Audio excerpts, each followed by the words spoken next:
Fala galera colorada, aqui com vocês, Axel Colorado para mais um vídeo. Nesse vídeo eu trago dois assuntos. O primeiro assunto, Carlos de Pena. Carlos de Pena, no ano passado, convenceu a mídia, convenceu a parte da torcida, convenceu a comissão técnica, ele era um jogador indispensável. Bom, quando eu abri esse canal, eu me propus a ser bastante franco e direto. A minha análise sobre Carlos de Pena. Assistindo jogos do ano passado, assistindo jogos, não pelo que a mídia fala. Um jogador comum, que na sua grande maioria errava os passes, sempre teve como categoria, como parte da sua característica, errar bastante passes. Ele errava muitos passes e nunca me encheu os olhos, nunca me convenceu. Sempre assisto os jogos com meu filho e a gente já ficava só se olhando, né? Com a quantidade de passes errados que ele dava.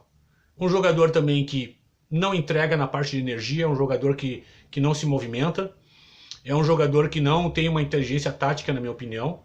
Ele é um jogador limitado na questão física também. Muitas vezes faz faltas, chega atrasado e faz faltas que atrapalham a equipe, né? Ele é um jogador, o nível dele, a régua dele é nota 3, ou seja, no melhor momento dele, ele bate no 3. Ele não passa do 3 nunca, certo? Esse ano, o interessante é ver alguns como o Balde de Aço. Esse ano o Depena não está jogando nada. Eu queria saber quando o Depena jogou. Meus amigos, a minha régua é alta. O Internacional é um dos maiores clubes do mundo. Então ele tem que ter grandes jogadores dentro dos seus quadros. Concorda comigo? E o Depena é um jogador absolutamente comum. Um jogador que me irrita nos jogos, que não entrega nenhum diferencial, de a cada 10 chutes em gol acerta 2, fez um golaço contra o Goiás e foi um estardalhaço, mas aquilo ali acontece uma vez a cada, sei lá, 2, 3 anos na vida dele como jogador. Jogador comum. Eu vou lembrar de um lance no jogo contra o Bragantino, domingo passado, uma falta no final do jogo, pelo lado direito, ele bateu um tiro de meta. Enervalência dentro da área, os zagueiros vieram para dentro da área, o Kudê chamando o pessoal para dentro da área, ele deu um tiro na lua. E essa é a média dele. Batendo faltas, é um jogador... As faltas que ele bate são ridículas, são risíveis. E então ele é um jogador do nível do Goiás, um jogador de nível de Coritiba, Fortaleza, Sport. Esse é o nível do Carlos de Pena. Ele não passa de um jogador absolutamente comum. E é interessante a surpresa da crônica com o baixo futebol dele esse ano. O ano passado também não me convenceu em nada. Ele não tem bola para jogar no Internacional. Ok? E fica sempre a minha dica. Olhem os jogos e cheguem às suas conclusões. Não deixe que a mídia diga para vocês o que ela quer empurrar a goela abaixo de vocês. Quanto à escalação do Internacional, estão havendo bastante especulações, né? Porque são especulações, ninguém sabe esse time do Kudê que ele vai colocar contra o Cuiabá. Me chama a atenção especialmente a zaga, né? Todo mundo tá cravando Vitão e Mercado. Tá todo mundo cravando os dois, né? Eu fico tentando pensar pela cabeça do Kudê e eu lembro que o Kudê tinha no Internacional, quando ele passou por aqui, o Bruno Fux e o Cuesta, né? Uma zaga boa tecnicamente, né?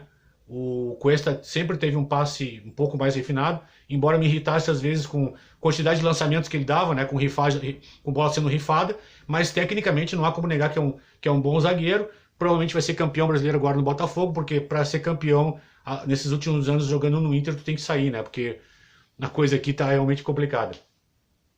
Então estão cravando esses dois jogadores que tecnicamente são bastante fracos, né? O Vitão é um jogador alto, né? Tem uma boa imposição física, vamos dizer assim, no sentido de bola alta, né? O Mercado para mim já deu o que tinha que dar. A sopa já gastou aquele osso ali, entendeu? Já não tem mais nada, é um jogador não acho um zagueiro alto, 1,80 m, para os padrões de hoje em dia, um zagueiro baixo. A idade está começando a pesar, já está pesando, na verdade, né? Às vezes ele chega atrasado, faz faltas desnecessárias, e com a bola nos pés é um desastre, né? Erra passes, é um jogador bastante limitado com a bola nos pés. Então, eu fico pensando assim pela cabeça do Kudê. O Nico Hernandes e o Igor Gomes, por exemplo, seria uma zaga muito mais próxima do que ele pensa. O Igor tá treinando como zagueiro na ausência do Moledo, né?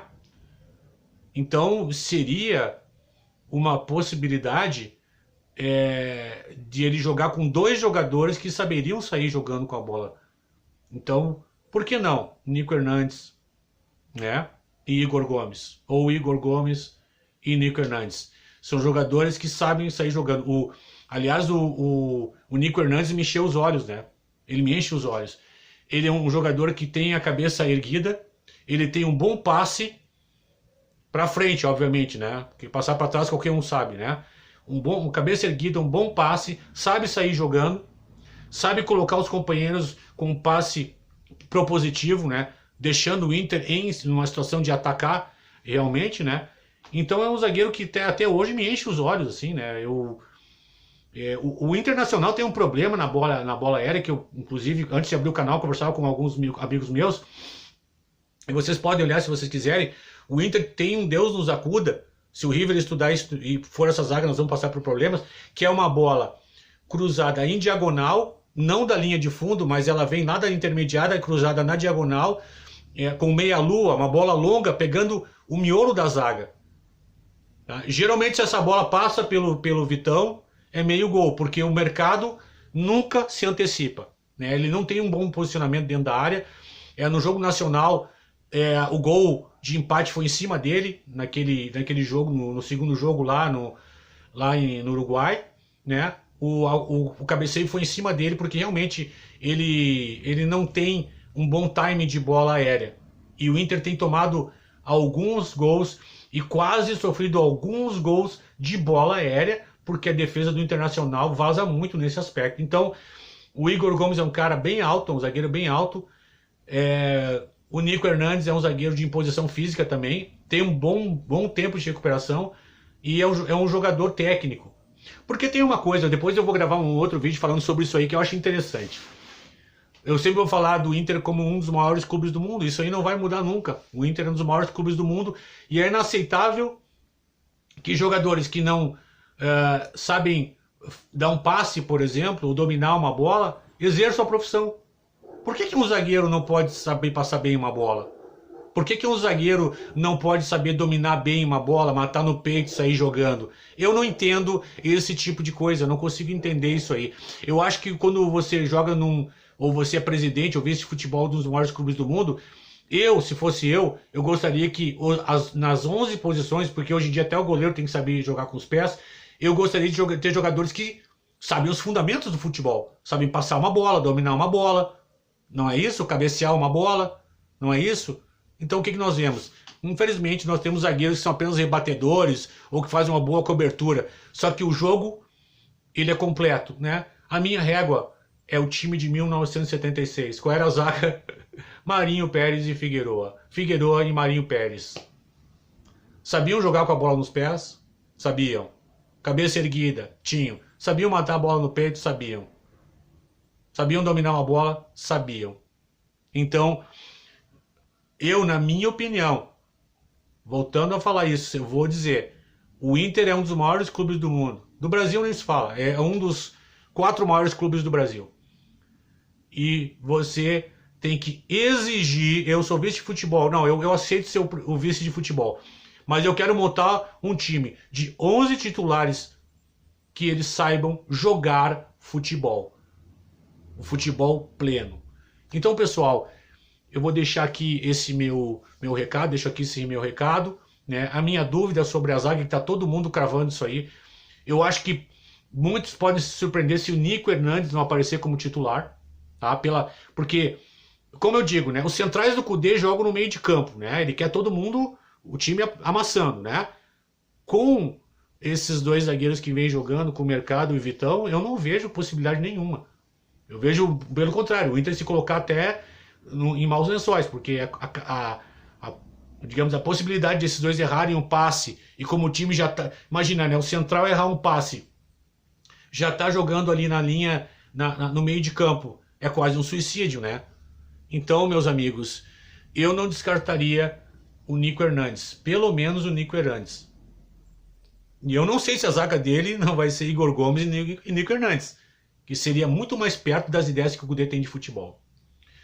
Pessoal, eu agradeço a vocês, humildemente, agradeço muito a vocês. Eu peço, por favor, que vocês deem um like, que vocês deixem um comentário, que vocês compartilhem o meu vídeo e que vocês se inscrevam no canal, tá?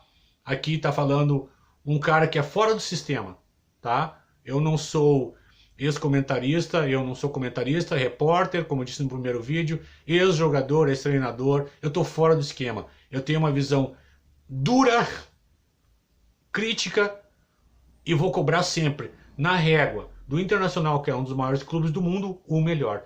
Então, galera, muito obrigado por assistir o vídeo até o final e fiquem com Deus e até amanhã com mais um vídeo.